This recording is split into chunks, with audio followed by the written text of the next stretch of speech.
जय हिंद दोस्तों, नमस्कार। बात कर लेते हैं आज की दिन भर की सारी बड़ी खबरों की, जहां सबसे पहले आपको बताएंगे दोस्तों, एक तरफ जहां पूरी दुनिया का ध्यान ईरान, इजराइल, अमेरिका वॉर में लगा हुआ है, पाकिस्तान में होने वाले शांति वार्ता में लगा हुआ है, हॉर्मुज के रास्ते जहाज ट्रेड नहीं हो पा रहा है दोस्तों, इन सारी परेशानियों में लगा हुआ है। वहीं दूसरी तरफ भारत के साथ रोटी बेटी का रिश्ता रखने वाला देश नेपाल बैकेंड में बहुत बड़ा खेल खेल रहा है दोस्तों, जहां भारत की अब नजर पड़ गई बालेंद्र शाह पर। बताएंगे अब बालेंद्र शाह ने एक ऐसा फैसला ले लिया भारत के खिलाफ कि विरोध में उतर गई उनकी ही पार्टी। क्या भारत से डरे हुए हैं बालेंद्र शाह? दोस्तों सबसे पहले आपको बड़ी खबर बताएंगे, कैसे अंदर खाने बड़ा खेल कर रहा है नेपाल। उधर शांति वार्ता से पहले दोस्तों फिर एक बार पाकिस्तान ने भारत के खिलाफ कर दी ऐसी हरकत कि भारत को भी उठाना पड़ गया कदम। तो वहीं आपको बताएंगे क्या जेडी वेंस से नहीं संभल पा रहा ये शांति वार्ता, क्या अब डोनाल्ड ट्रंप खुद पाकिस्तान जाएंगे? आई है बहुत बड़ी अपडेट। अब तक ना तो अमेरिका का डेलीगेशन, जेडी वेंस का डेलीगेशन पहुंचा, ना ही ईरान का कोई डेलीगेशन पाकिस्तान पहुंचा है। आखिर होने क्या वाला है दोस्तों? क्या खुद ट्रंप आने वाले हैं? तो वहीं आपको भारत की सबसे बड़ी कूटनीति की कहानी बताएंगे, जहां पीस वार्ता पर लकड़ी लेकर फंस गया पाकिस्तान और कैसे उड़ता तीर यूं ही नहीं भारत ने छोड़ा। आखिर भारत क्यों शांत बैठा है दोस्तों, जानकर आप भी चौंक जाएंगे कि जहां हर मामले में भारत काफी एक्टिव नजर आता है, लेकिन ईरान अमेरिका शांति वार्ता में भारत बिल्कुल शांत बैठा हुआ है। इसके पीछे की कूटनीति बहुत बेहतरीन जानकारी सामने आई है दोस्तों। साथ ही साथ ऐसा क्या कर दिया भारत ने कि भारत पर लगा दिया गया इल्जाम कि इजराइल की मदद करके कानून को तोड़ा है इंडिया ने दोस्तों। हथियार भेजना क्या नियमों के है खिलाफ? तो वहीं आपको बताएंगे कांग्रेसी अध्यक्ष खड़गे ने प्रधानमंत्री नरेंद्र मोदी जी को बता दिया आतंकवादी। जब हालत हुई खराब तो देने लगे सफाई दोस्तों। एक से एक बेहतरीन खबर आपको बताने वाले हैं, बस आप वीडियो के अंत तक बने रहिएगा। और खबरों में आगे बढ़ने से पहले देश भारत के संप्रभुता अखंडता का पुरजोर समर्थन करते हैं तो वीडियो को लाइक करके, चैनल को सब्सक्राइब करके, बेल आइकन दबा के कमेंट में जय हिंद अवश्य कहिएगा। बात करते हैं पहली सबसे बड़ी खबर की, जहां नेपाल के प्रधानमंत्री बालेंद्र शाह ने 63 रुपए से ज्यादा के सामान पर लगा दी कस्टम ड्यूटी। भारत को झटका देने का किया प्रयास, बता दे। भारत से नेपाल जाकर खरीदारी करने वाले लोगों और सीमावर्ती इलाकों के निवासियों के लिए अंदर खाने परेशान करने वाली खबर सामने आई है। नेपाल सरकार ने भारत से आने वाले सामान पर कस्टम ड्यूटी सीमा शुल्क के नियमों को बेहद सख्त कर दिया है। अब यदि आप भारत से मात्र 100 नेपाली रुपए यानी करीब भारत के हिसाब से 63 रुपए से ज्यादा का सामान लेकर नेपाल की सीमा में प्रवेश करते हैं तो आपको उस पर टैक्स देना होगा। फैसले के खिलाफ नेपाल के वीरगंज शहर में जबरदस्त अब विरोध प्रदर्शन शुरू हो गया है। वीरगंज और उसके आसपास के भारतीय सीमा से लगे इलाकों में तनाव का माहौल है दोस्तों। बता दें प्रदर्शनकारियों का कहना है कि 100 रुपए की सीमा इतनी कम है कि 1 किलो चीनी या राशन का मामूली सामान लाने पर ही उन्हें टैक्स चुकाना पड़ रहा है। स्थानीय लोग इसे अघोषित नाकेबंदी करार दे रहे हैं, क्योंकि इससे उनकी रोजमर्रा की जिंदगी और सदियों पुराने सीमा व्यापार पर गहरा असर पड़ा है। लोग कह रहे हैं कि इससे पहले बालेंद्र शाह से पहले की सरकार बढ़िया थी, जितनी भी सरकार आई है कम से कम उन्होंने ऐसा टैक्स तो नहीं लगाया, ऐसा कस्टम ड्यूटी तो नहीं लगाया। कम से कम हमारे रिश्ते भारत के साथ अच्छे तो बने रहे। नेपाल सरकार और सशस्त्र पुलिस बल बोले तो एपीएफ के अधिकारियों का कहना है कि यह कोई नया कानून नहीं है, बल्कि पुराने नियमों को अब सख्ती से लागू किया जा रहा है। सरकार का तर्क है कि बिना टैक्स दिए बड़ी मात्रा में सामान नेपाल ले जाने से सरकार को आर्थिक नुकसान हो रहा था। सीमा पर होने वाली तस्करी और अनौपचारिक व्यापार को रोकने के लिए जीरो टॉलरेंस की नीति अपनाई जा रही है, लेकिन यही जीरो टॉलरेंस की वजह से दोस्तों नेपाल की जनता बहुत ज्यादा परेशान है। नेपाल भारत सीमा पर रहने वाले लोग अक्सर रोटी बेटी के रिश्तों और सस्ते सामान की वजह से भारतीय बाजारों पर निर्भर रहते हैं। नेपाल का हाल कैसा है बाजार के मामले में हम और आप बहुत अच्छे से जानते हैं। ऐसे में नेपाली लोग इन भारतीय बाजारों पर ही निर्भर थे। प्रदर्शनकारियों का न्यूज एजेंसी एएनआई से कहना है कि जन्म से लेकर मृत्यु तक के संस्कारों का सामान और खेती के लिए खाद तक वे भारत से ही लाते थे। अब सीमा पर पुलिस की कड़ी चेकिंग और टैक्स की मार ने आम आदमी की कमर तोड़ दी है। आप सामने पिक्चर देख पा रहे हैं दोस्तों, कैसे ई रिक्शा पर लेडीज बैठी हैं जो कि नेपाल भारत के बॉर्डर के पास रहती हैं दोस्तों, और ये बाजार से सामान लेकर आए हैं और इनको नेपाल की सीमा सुरक्षा बल जबरदस्ती इनके पैकेट को छीन करके जांच की जा रही है दोस्तों। और ऐसे ही लंबी लंबी कतारें अब सीमा पर लगने लगी है और लोग काफी परेशान हो रहे हैं। लेकिन अब जो पिक्चर में नई चीज देखने को आई है वो ये कि खुद बालेंद्र की पार्टी के लोग विरोध में उतर चुके हैं। आपको बता दें बवाल मच चुका है इस फैसले के बाद।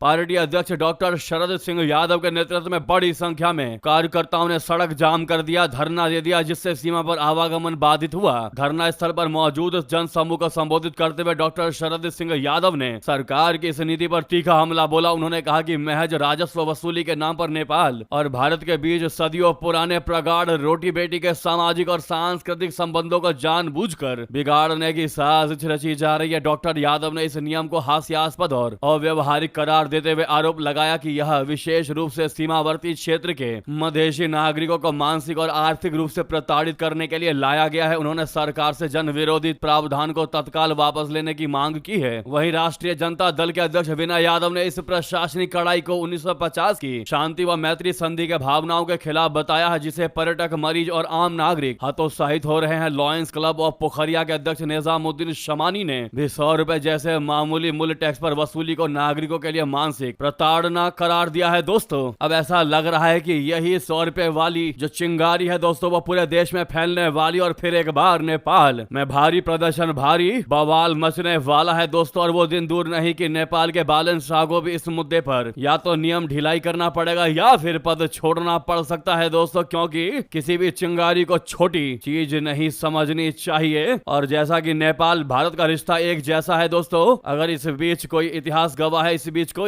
भी अड़ंगा डालने का प्रयास करा है तो उसका विनाश ही हुआ है दोस्तों। ऐसे में जब पूरी दुनिया युद्ध में लगी हुई है, अंदर खाने बालन शाह का भारत के बॉर्डर पर ऐसा नियम लागू करना कहीं ना कहीं ये दर्शाता है कि बालन शाह भारत के साथ रिश्ते खराब करना चाहता है, जो कि नेपाल की जनता बिल्कुल भी होने नहीं देगी। इस पर आपकी क्या राय है दोस्तों? जो भी राय हो कमेंट में लिखकर अवश्य बताइएगा। अगर आप भी मानते हैं कि नेपाल और भारत का रिश्ता रोटी बेटे का रिश्ता है और ये कभी भी जुदा नहीं हो सकता, चाहे नेपाल में कितनी भी सरकारें आए जाएं, तो दोस्तों सबसे पहले आप लोग कमेंट में ये कड़ाई खत्म होनी चाहिए। और सामने लाइक का बटन अभी तक लाइक ही नहीं किया तो एक लाइक तो बनता है दोस्तों, तो दबा दीजिएगा लाइक को। साथ ही साथ अगली खबर की बात करते हैं, जहां एयर स्पेस पर पाकिस्तान ने फिर कर दी नापाक हरकत, अपने हवाई क्षेत्र में भारतीय विमानन कंपनियों पर प्रतिबंध को बढ़ा दिया दोस्तों। वहीं भारत ने भी उठा लिया बड़ा कदम। बता दें, पाकिस्तान ने मंगलवार यानी आज एक बार फिर भारतीय विमानों के लिए अपना एयर स्पेस बंद कर दिया। 24 अप्रैल 2025 के बाद से ही पाकिस्तान ने यह फैसला लागू कर रखा है। वहीं भारत ने भी करारा जवाब देते हुए अपनी एयर स्पेस को भी पाकिस्तानी एयरलाइंस के लिए बंद कर दिया। बताया जाता है कि पाकिस्तान के इस फैसले से भारतीय एयरलाइंस को काफी नुकसान हो रहा है। पाकिस्तानी एयरपोर्ट्स अथॉरिटी ने एयरमैन यानी NOTAM को इस संबंध में नोटिस जारी की है। इस नोटिस में कहा गया है कि सभी भारतीय कमर्शियल और मिलिट्री एयरक्राफ्ट 24 मई 2026 तक पाकिस्तानी एयर स्पेस का इस्तेमाल नहीं कर सकेंगी। यह नोटिस 24 अप्रैल की डेडलाइन खत्म होने से ठीक पहले आई है। इससे पहले 1999 के कारगिल युद्ध और 2019 के पुलवामा हमले के दौरान भी एयर स्पेस बंद हुई थी, यानी लगभग एक साल होने वाले हैं दोस्तों इन एयर स्पेस को बंद हुए। वहीं इसके जवाब में भारत ने भी पाकिस्तानी एयरलाइंस के लिए अपना एयर स्पेस बंद कर दिया है। इसके बाद पड़ोसी देशों के आपसी एयर स्पेस की बंदी 13वें महीने में पहुंच गई है। हालांकि विदेशी एयरलाइनों का अभी भी दोनों एयर स्पेस से गुजरने की अनुमति है। इन सब के बीच पश्चिम एशिया में चल रहे युद्ध के चलते हालात और खराब हैं। 28 फरवरी इस युद्ध के चलते क्षेत्र में एयर स्पेस को लेकर पाबंदियां काफी ज्यादा हैं। इसके चलते एयरलाइंस को काफी परेशानियां हो रही हैं। अगर पाकिस्तान को ऊपर से उड़ने की अनुमति होती तो एयर इंडिया और इंडिगो कॉकासस, यूरोप और अन्य जगहों तक पहुंच पाती, लेकिन अब ईरान युद्ध और पाकिस्तान एयर स्पेस की बंदी के चलते उन्हें इन जगहों तक पहुंचने के लिए लंबा रास्ता चुनना पड़ रहा है। हालांकि भारत ने भी जैसे को तैसा का जवाब दिया है। बेशक नुकसान हो, नुकसान सहने को भारत तैयार है, लेकिन दुश्मन देश को आतंकवाद को फंडिंग करने के लिए 1 रुपया भी भारतीय नहीं जाना चाहिए। ये बात भारत को बहुत अच्छे से पता है। चाहे कितना भी नुकसान हो जाए, हम हर चीज सहने को तैयार है। क्या है आपकी राय दोस्तों इस मुद्दे पर? और भारत के भी जवाब अगर आप भी समर्थन करते हैं तो भारत डिड वेल जरूर लिखेगा, साथ ही साथ बता दें। अब बात कर लेते हैं दोस्तों क्या चल रहा है अमेरिका ईरान के बीच शांति वार्ता को लेकर अपडेट क्या आई है अभी तक। दोस्तों जानकारी ये भी है कि अमेरिका से ही ट्रंप भरेंगे उड़ान। बात करने जा सकते हैं पाकिस्तान, लेकिन फिलहाल जेडी वेंस जाएंगे। आज उनके जाने का प्लान था, लेकिन अब मामला टल चुका है दोस्तों। अब जेडी वेंस कल यानी बुधवार को छोड़ेंगे अमेरिका और पहुंचेंगे पाकिस्तान। बता दें, अमेरिका के उपराष्ट्रपति जेडी वेंस के अब मंगलवार के बजाय बुधवार को इस्लामाबाद की उम्मीद है। अल जजीरा के रिपोर्ट के मुताबिक वो पाकिस्तानी समय के मुताबिक मंगलवार शाम वॉशिंगटन से इस्लामाबाद के लिए रवाना हो जाएंगे और बुधवार सुबह या आज से ठीक 24 घंटे बाद पाकिस्तान पहुंच सकते हैं। वेंस इस बार ईरान के साथ होने वाली दूसरी दौर की बातचीत में अमेरिकी प्रतिनिधि मंडल का नेतृत्व करेंगे। अब ईरान अमेरिका के बीच बातचीत बुधवार को होने की संभावना है। इस बीच बातचीत से पहले कई अमेरिकी सैन्य विमान पाकिस्तान पहुंच चुके हैं, जो जानकारी हम ऑलरेडी आपको बता चुके हैं दोस्तों। हालांकि अभी भी शांति वार्ता के लिए ईरानी प्रतिनिधि मंडल के आने पर अनिश्चितता बनी हुई है, लेकिन वहीं साथ ही साथ अमेरिकी राष्ट्रपति डोनाल्ड ट्रंप भी जा सकते हैं इस्लामाबाद। बता दें, क्या नहीं संभल रहा वेंस से ये शांति वार्ता। दरअसल इस हाना के बीच अब रिपोर्ट में यह जानकारी सामने आई है कि ट्रंप इस समझौते के लिए खुद पाकिस्तान जा सकते हैं। जानकारी ये भी है रिपोर्ट के मुताबिक कि ट्रंप इसमें वर्चुअली भी शामिल हो सकते हैं। दोस्तों ये बात हमने बल्कि रॉयटर्स को एक पाकिस्तानी सूत्र ने मंगलवार को नाम ना बताने के शर्त पर जानकारी दी कि चीजें आगे बढ़ रही है और कल के लिए बातचीत तय है। अगर कोई समझौता होने की स्थिति बनती है तो अमेरिकी राष्ट्रपति ट्रंप पाकिस्तान आ सकते हैं या वर्चुअली भी इसमें शामिल हो सकते हैं। इससे पहले पाकिस्तान में होने वाली इस वार्ता को लेकर कंफ्यूजन की स्थिति बनी हुई थी, लेकिन दोस्तों अब आप ही बताइए, अमेरिका पूरा तैयार हो चुका है इस्लामाबाद में शांति वार्ता को लेकर, लेकिन ईरान के साइड से अभी भी क्लियर नहीं है कि ईरान कौन जा रहा है या ईरान कोई जाएगा भी कि नहीं जाएगा। आपको बता दें,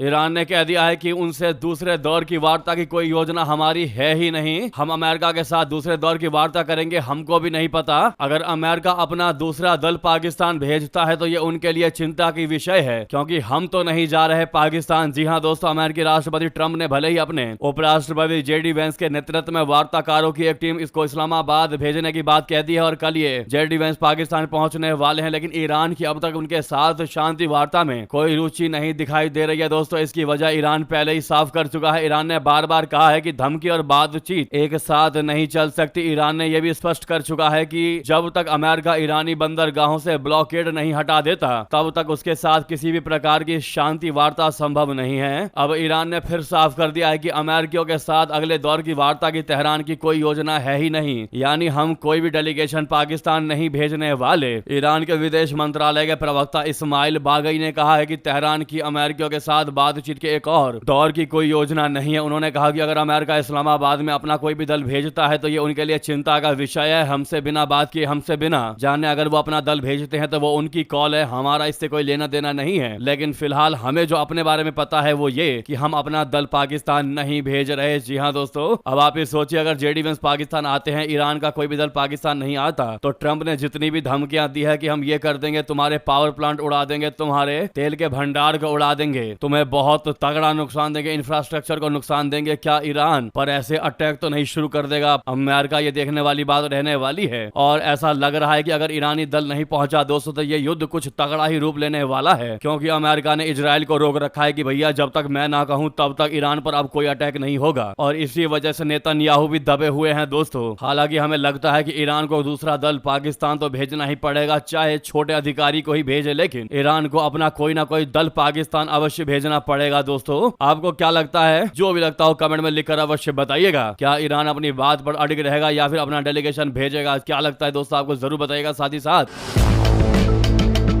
आपको बता दें, इसी शांति वार्ता को लेकर भारत की बहुत बड़ी कूटनीति की बड़ी जानकारी। जहां पीस वार्ता पर लकड़ी लेकर फंस गया पाकिस्तान, उधर यूं ही भारत ने उड़ता तीर नहीं फेंका। बता दें, जैसी कंडीशन अमेरिका और ईरान के बीच शांति वार्ता को लेकर चल रही है दोस्तों, ऐसे में पाकिस्तान सरकार ने रेड जोन को लगभग पूरी तरीके से सील कर दिया है, जहां सेरोना और मैरियट होटलों सहित प्रमुख कार्यालय और इमारतें स्थित है। पाकिस्तान के गृह मंत्री मोहसिन नकवी ने सोमवार को अमेरिका और ईरान के राजदूतों से अलग अलग मुलाकात की और अपेक्षित दूसरे दौर की वार्ता के लिए सुरक्षा और अन्य व्यवस्थाओं पर चर्चा की। इस बीच विदेशी मामलों के जानकारों का कहना है कि ईरान और अमेरिका के बीच पाकिस्तान में हो रही वार्ता की हलचल के बीच भारत की तटस्थता एक सोची समझी कूटनीतिक चाल है। वर्तमान में पाकिस्तान खुद को एक शांति दूत के रूप में पेश करने का प्रयास कर रहा है, क्योंकि उसकी भौगोलिक स्थिति और ईरान के साथ साझा सीमा उसे इस विवाद में एक अनिवार्य पक्ष बनाती है। पाकिस्तान के लिए यह मध्यस्थता न केवल अंतर्राष्ट्रीय मंच पर अपनी प्रासंगिकता साबित करने का जरिया है, बल्कि उसकी अपनी डगमगा सौगाती अर्थव्यवस्था और घरेलू सुरक्षा के लिए भी एक मजबूरी है। वो चाहता है कि इस वार्ता के जरिए उसे अमेरिका से कुछ रियायतें मिले और ईरान के साथ उसके सीमाई तनाव कम हो। वहीं दूसरी ओर भारत इस पूरी प्रक्रिया से दूरी बनाकर एक प्रकार के सामरिक सुकून में है। भारत की यह चुप्पी उसकी रणनीतिक स्वायत्तता का हिस्सा है, क्योंकि उसके हित अमेरिका और ईरान दोनों के साथ गहराई से जुड़े हुए हैं। भारत के लिए चाबहार बंदरगाह और ऊर्जा सुरक्षा सर्वोपरि है और वो किसी भी ऐसी वार्ता का हिस्सा बनकर अपने द्विपक्षीय संबंधों का जोखिम में नहीं डालना चाहेगा जिसमें पाकिस्तान मुख्य भूमिका निभा रहा हो।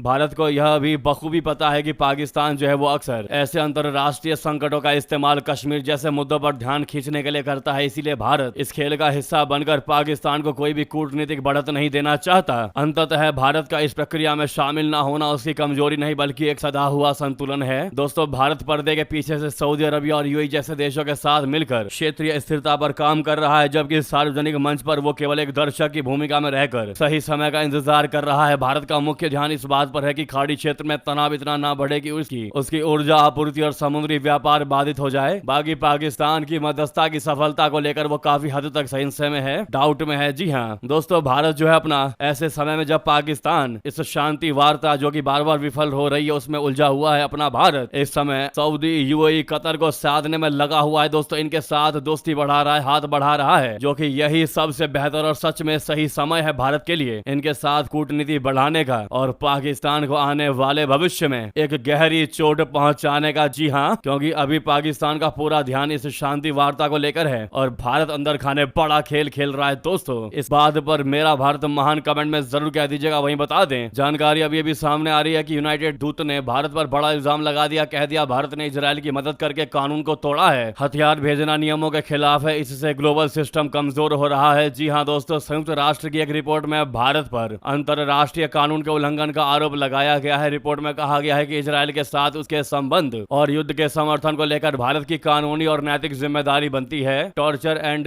जेनोसाइड नाम की इस रिपोर्ट को यूनाइटेड नेशन स्पेशल दूत फ्रांस जेसिका अल्बनीज ने 23 मार्च को संयुक्त राष्ट्र मानवाधिकार परिषद में पेश किया। द हिंदू से बात करते हुए उन्होंने भारत पर आरोप लगाया कि इजराइल के साथ करीबी संबंधों के चलते भारत अंतरराष्ट्रीय कानून के तहत अपने दायित्वों का उल्लंघन कर रहा है और उसे इसकी जिम्मेदारी उठानी पड़ सकती है। उन्होंने यह भी कहा कि इंटरनेशनल कोर्ट ऑफ जस्टिस ने इजराइल के कब्जे को गलत बताया है और देशों से हथियारों का लेन देन रोकने को कहा है। इसके बावजूद भारत का हथियार भेजना नियमों के खिलाफ हो सकता है। उन्होंने कहा कि कानून के साथ साथ भारत की नैतिक जिम्मेदारी भी बनती है। उनका मानना है कि भारत का इतिहास और न्याय की सोच ऐसे फैसलों के खिलाफ खड़ी होती है, लेकिन अभी सरकार का रुख उससे अलग नजर आ रहा है। जी हाँ दोस्तों, वहीं इस जंग के बीच हंगरी के प्रधानमंत्री पीटर मैगियार ने बड़ी चेतावनी दे दी, कह दिया पीएम बेंजामिन नेतन्याहू गिरफ्तार होंगे। हंगरी के नए प्रधानमंत्री पीटर मैगियार ने कहा कि अगर इजराइल के पीएम बेंजामिन नेतन्याहू हंगरी आते हैं तो उन्हें गिरफ्तार कर लिया जाएगा। पीटर मैगियार ने 12 अप्रैल 2026 को हुए आम चुनाव में विक्टर ऑर्बन को हराकर 2/3 बहुमत से सरकार बनाई है। अंतर्राष्ट्रीय आपराधिक न्यायालय बोले तो आईसीसी ने 2024 में नेतन्याहू के खिलाफ युद्ध अपराध और मानवता के खिलाफ अपराध के आरोप में गिरफ्तारी वारंट जारी किया था। मैगियार ने स्पष्ट किया है कि हंगरी आईसीसी का सदस्य बना रहेगा और उसके नियमों को पूरे तरीके से पालन करेगा। वहीं आपको बता दें, चौंकाने वाली खबर, जहां भारत का विपक्षी पार्टी कांग्रेस के अध्यक्ष खड़गे ने पीएम मोदी को आतंकवादी बता दिया और बाद में देने लगा सफाई। जी हां, कांग्रेसी अध्यक्ष मल्लिकार्जुन खड़गे ने चेन्नई में एक प्रेस कॉन्फ्रेंस के दौरान पीएम नरेंद्र मोदी जी को आतंकवादी कह दिया। कांग्रेसी अध्यक्ष ने कहा है कि मोदी आतंकवादी है और उनकी पार्टी बराबरी के सिद्धांत में विश्वास नहीं करती। खड़गे ने कहा कि एआईएडीएम के लोकतंत्र को कमजोर कर रही है और पेरियार और आम्बेडकर के सिद्धांतों के खिलाफ काम कर रही है। हालांकि बाद में खड़गे को जब लगा कि उन्होंने ज्यादा बोल दिया तो इस पर सफाई देते भी नजर आए। उन्होंने कहा कि मैंने आतंकवादी नहीं कहा, मैंने कहा कि वे आतंकित कर रहे हैं। कांग्रेस अध्यक्ष खड़गे ने बाद में कहा कि वे ये स्पष्ट करना चाहते हैं कि वे धमकाते हैं। उन्होंने कहा कि मैं ये स्पष्ट करना चाहता था कि मोदी हमेशा धमकाते हैं। मैंने आपको क्रम बताया था, आईटीईडी सभी संस्थाएं उनके हाथों में है। मैंने कभी ये नहीं कहा कि वो एक आतंकवादी हैं, वो लोगों को आतंकित कर रहे हैं। दोस्तों, अब आपकी क्या इस पर आए, आप क्या जवाब देना चाहेंगे आतंकवादी वाले इस बयान पर? भारी मात्रा में कमेंट करके बताइएगा। पीएम मोदी के खिलाफ कांग्रेसी चीफ मल्लिकार्जुन खड़गे की इस टिप्पणी को लेकर दोस्तों अवश्य लिखकर बताएगा। लगे हाथ तो वीडियो को लाइक करके इस चैनल को सब्सक्राइब करके बेल आइकन दबा के कमेंट में जय हिंद अवश्य कह दीजिएगा। और दोस्तों, जहां पर भी आपका ग्रुप हो व्हाट्सएप, फेसबुक, एक्स पर शेयर करना बिल्कुल मत भूलिएगा। दोस्तों, मिलते हैं अगली बड़ी खबर में। यहां तक बने रहने के लिए आप सभी का बहुत बहुत धन्यवाद, बहुत बहुत आभार। जय हिंद, जय भारत।